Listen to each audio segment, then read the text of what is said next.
Hi again, friends, and welcome back to Museum Makers. I'm Serena, a visitor experience assistant here at the Guelph Civic Museum, and today we're going to make a craft that shows off your dramatic side. From famous performers to theater companies, Guelph's history is full of entertainers. Maybe you've seen a performance at the River Run Center or the Guelph Little Theater. Maybe you've caught a concert at one of the many downtown cafes in Guelph. Personally, I remember as a kid going on many field trips to the River Run Center to see shows. Guelph also had its fair share of celebrities, though. One of those celebrities' name was Edward Johnson. Mr. Johnson was a Guelph-born opera singer and one of the leading tenors of his time. He traveled all over the world for his career. In fact, he wore this costume in a production of Romeo and Juliet in New York City. And even after he retired, he returned to Guelph and supported musical education for kids like you. The arts have always been an important part of Guelph's story, and today we're going to make a craft that helps you add to that story. We're going to make a puppet so that you can become a puppeteer. Now it's time to make your pig puppets. What you're going to need is a piece of construction paper. You can use any color, but I use pink for the pig. Some glue stick. 2 googly eyes, but again, if you don't have googly eyes, you can just color on your eyes. No need to buy them. Some crayons, and the pig puppet cutouts.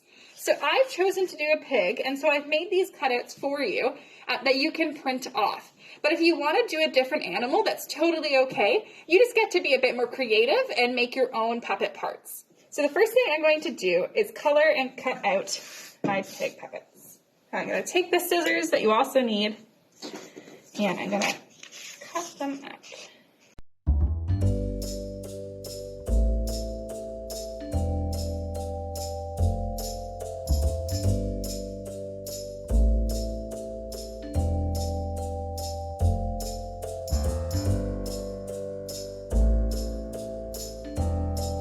Once you have them cut out, you're going to color them.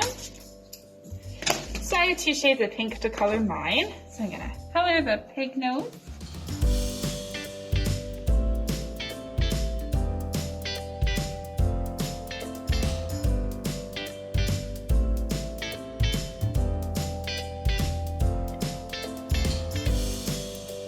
There you go. Now your puppet pieces are colored. You can put them to the side. The next thing we're going to do is we're going to fold our paper to make our puppet. Okay, so in order to fold your puppet and make your hand puppet, we're going to need to fold our paper in a very distinct way. So you want your paper laid out like this, horizontally in front of you. Now we're going to fold it into 3 separate folds, and we want them to be as equal as possible. So I'm going to fold my first one. Like I said, you want them to be as equal as possible, but that can be hard. So just get as equal as you can. And we're going to fold the other side on top of it. See, I wasn't even that equal, but it's okay. It'll still work. Now what we're going to do is we're going to glue this flap to this part of the puppet. So I have my glue stick.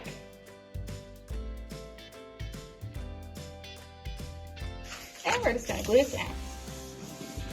Press it down, and you're good. Now we're going to fold it so that it looks like an M. I'm actually going to flip it first. So the first thing you want to do is to flip it, and then fold it in half. Then we're going to take this flap and fold it to the edge here. And we're going to do the same with the other side. So you're going to flip your puppet and fold it to the edge. And when you hold it, it'll look like an M.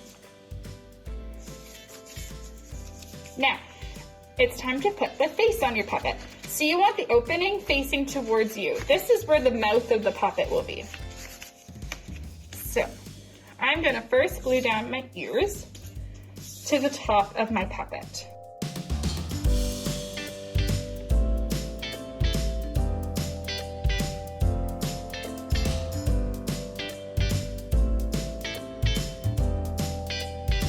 So you want the nose kind of in the middle of your puppet face. There we go. And now it's time for the eyes. I'm going to take my two googly eyes, or I'm going to draw my eyes if I don't have googly eyes. Both are perfectly okay.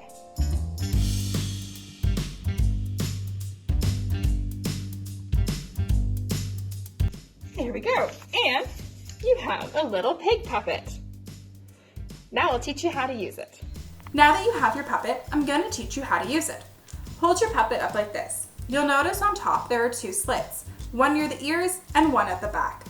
What you're going to do is put your fingers in the one near the ears and your thumb in the one at the back. Just like this.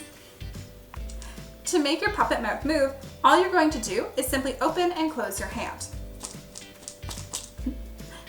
Now, all you need to do is put on that puppet show. Thank you so much for joining me on another episode of Museum Makers. I really hope you enjoyed making your puppet and break a leg on all future puppet shows.